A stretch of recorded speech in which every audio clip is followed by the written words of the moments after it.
Hello everyone, welcome back to my channel. So today's recipes veg fried rice ಮನೇಲೇ ಮಾಡೋದು ಹೇಗೆ ಅಂತ ಹೇಳ್ಕೊಡ್ತೀನಿ. So let's get started with the video. So ನಾನಿಲ್ಲಿ ಮೊದಲಿಗೆ ಕ್ಯಾರೆಟ್, ಈರುಳ್ಳಿ, ಕ್ಯಾಪ್ಸಿಕಮ್ ಹಾಗೂ ಪೀಸ್ನ ಹೆಚ್ಚಿಟ್ಕೊಂಡಿದ್ದೀನಿ. ನೆಕ್ಸ್ಟ್ ನಂತರ ಒಂದು ಪ್ಯಾನಿಗೆ 2 table spoon of oil,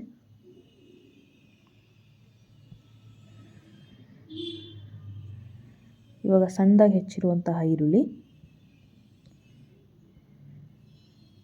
piece, ರುಚಿಗೆ ತಕ್ಕಷ್ಟು ಉಪ್ಪು, ಕ್ಯಾಪ್ಸಿಕಮ್, ಕ್ಯಾರೆಟ್,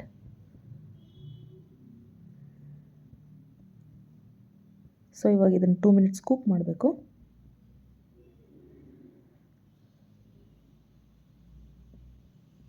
ಸೊ ಇವಾಗ 1 tablespoon of ginger garlic paste ಹಾಕಬೇಕು.